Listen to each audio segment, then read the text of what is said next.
TVB 當家小生黃宗澤宣布終身唔結婚，而且已經安排好身後事。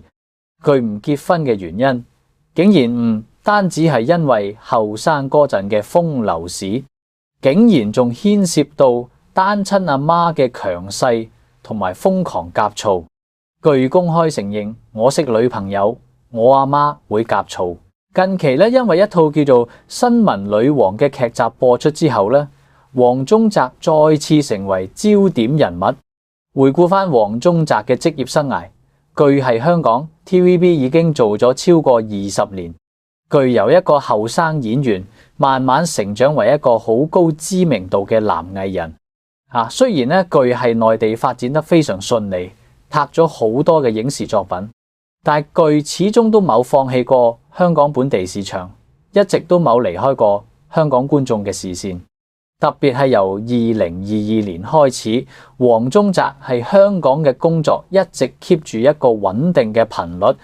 不過相比起具穩定又成功嘅事業，傳媒往往更加關心佢嘅個人感情生活。黃宗澤今年已經45歲，但係佢依然係單身狀態。佢話自己呢一世都唔會結婚，而且佢阿媽都同意佢唔結婚。於是大家就開始猜測佢呢個決定背後嘅原因。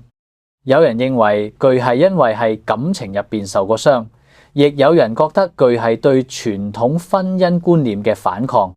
係香港嘅社會輿論同娛樂新聞入邊，每逢提起黃宗澤嘅感情生活，就永遠都避唔開另一個名，香港女演員胡杏兒。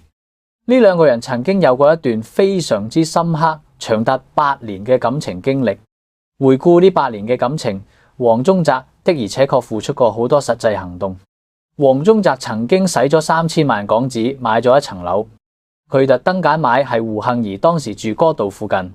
佢咁做嘅主要目的就係為咗可以極之方便咁同胡杏兒見面。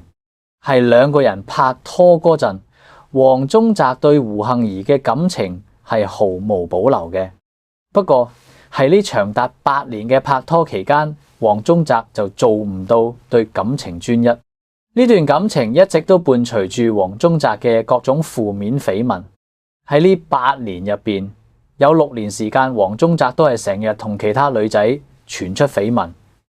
每逢黃宗澤因為自己衰貪玩，搞到兩個人嘅感情出現危機，胡杏兒當時因為對佢仲有感情，所以兩個人又會重新復合。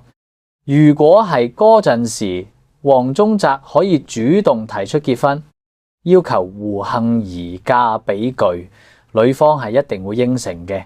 可惜胡杏兒等完1年又1年，始終都等唔到。2011年係當年嘅 TVB 萬千星輝頒獎典禮上邊，胡杏兒憑住係劇集入邊嘅優異表現，攞咗最佳女主角嘅殊榮，亦即係視后。係當晚嘅頒獎典禮現場，胡杏兒企喺台上發表得獎感受。胡杏兒當住全香港觀眾面前，對住坐喺台下嘅男朋友黃宗澤講咗一番心底話，具表達咗自己對呢段感情嘅期望。具話希望係未來嘅日子入邊，佢哋兩個人可以一直互相頂住壓力，包容對方嘅缺點，繼續行落去。傳媒記者都認為呢對情侶終於要拉埋天窗啦，大家都期待住佢哋宣布結婚嘅喜訊。點知只係1年之後，呢兩個人就正式宣布分手。當分手嘅消息傳出之後，大批傳媒記者包圍住胡杏兒做訪問。係面對鏡頭嗰陣，胡杏兒顯得非常傷心，仲多次流眼淚。據同傳媒表示，大家以後依然可以做朋友。同時據特別強調，據只可以代表自己發言，並冇第三者。呢句說話雖然保住咗雙方嘅面子，但亦都令外界明白咗事情嘅真相。係胡杏兒堅決提出分手之後，黃宗澤先至真正感受到失去嘅痛苦。據開始採取各種行動，試圖挽回呢段感情。據甚至去買咗求婚戒指，希望用結婚嚟挽留胡杏兒。胡杏兒後來遇到咗另一位男士，具選擇咗結婚，建立幸福嘅家庭，而黃宗澤就繼續留喺單身嘅狀態，整整8年嘅時間都傾住喺一個人身上，付出咗極大嘅努力。而黃宗澤就因為後生貪玩，錯失咗呢段感情。大家普遍嘅睇法係，黃宗澤當時冇盡到責任，最終令到女方只可以選擇放手。不過隨住時間流逝，黃宗澤距離嗰段感情越嚟越遠。黃宗澤唔結婚嘅背後呢，隱藏住好多關於具原生家庭嘅深層次問題。可以話成長時期嘅家庭環境深刻咁影響咗具嘅婚戀觀念。黃宗澤嘅家庭背景並唔完美，其實早係黃宗澤出世嗰陣，具阿爸阿媽就已經因為感情破裂而離咗婚。由具有記憶開始，具就冇喺一個完整嘅家庭入邊生活過。具係由具阿媽一手一腳湊大嘅。對於呢位單親阿媽嚟講，黃宗澤就係具生活嘅全部。但係呢種強烈嘅依附感慢慢變成咗一種沉重嘅心理壓力。後來黃宗澤係接受訪問嗰陣，曾經好無奈咁講過一句說話，具話具拍拖識嘅大部分女朋友，具阿媽都會表示反對。當主持人繼續追問具嗰陣，黃宗澤俾咗3個字，會呷醋。呢3個字好清晰咁揭示咗具地兩母子之間歌頌唔尋常嘅依賴關係。黃宗澤進一步講，具阿媽甚至直接同具講過咁嘅說話，覺得以具嘅心態，最好都係唔好拍拖啦。阿媽最驚嘅就係具識咗女朋友之後就唔理阿媽。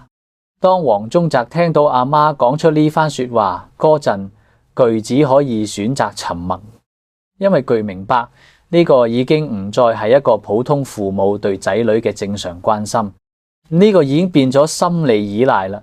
阿媽好驚失去具呢個感情寄託，就係喺一個咁充滿單方面依賴嘅環境之下，黃宗澤對婚姻並冇抱有希望。具完全唔知一個真正正常嘅家庭應該係點樣嘅，所以黃宗澤雖然都有拍過幾次拖，但係都冇發展到談婚論嫁嘅地步。直到最近呢段時間，黃宗澤係參與錄製一個有女團做嘉賓嘅電視節目嗰陣，先至正面回應咗關於自己終身唔結婚嘅問題。具對住鏡頭坦言自己係喺一個單親家庭入邊大嘅，係具出世嗰一刻，阿爸阿媽就已經分開咗。雖然係具嘅成長記憶入邊，具阿爸間唔中都會嚟探下具，但具冇體驗過完整家庭嘅模樣，唔知正常嘅家庭氛圍應該點樣建立。黃宗澤咧跟住表示咧，具對自己目前嘅生活狀態咧已經覺得非常滿意噶啦。具有一份穩定嘅工作，身邊有一班好朋友，演藝事業又繼續發展緊。對於而家嘅具嚟講，結婚並唔係人生入邊必須要去完成嘅任務。係講到呢句說話嗰陣，黃宗澤喺節目入邊明顯停頓咗一下。呢個或者係因為具自己正正就係嗰個從小係一個破裂家庭入邊大嘅人，正因為親身經歷過，所以具比社會上好多人都更加明白，一個唔完整嘅家庭環境會對一個細路產生幾咁深遠嘅負面影響。係社會嘅普遍觀念入邊，好多人覺得結婚生仔係一個人必須要經歷嘅過程，但係黃宗澤就唔係甘霖。具覺得更重要嘅係活在當下，享受單身。具可以用自己做嘢賺翻嚟嘅錢去買中意嘅車，將滴錢使係自己願意使嘅地方。具認為人一旦離開咗呢個世界，係冇辦法帶走一分一毫嘅。咁所以具唔單止冇組織家庭嘅打算，仲提前為自己嘅身後事做定安排。而當年同具有過8年感情糾葛嘅胡杏兒，就擁有咗屬於自己嘅婚姻同家庭。呢兩個曾經關係咁密切嘅人，最終走向咗完全唔同嘅人生階段。呢個世界就係金，有的人渴望建立家庭，有的人就更願意自己一個人行。無論揀左邊一條路，起碼都聽從咗自己內心嘅聲音，成為咗自己想成為嘅人。每個人都有權力去揀自己認為最適合嘅生活方式。對於黃宗澤嚟講，揀單身唔結婚就係佢為自己揾到嘅答案。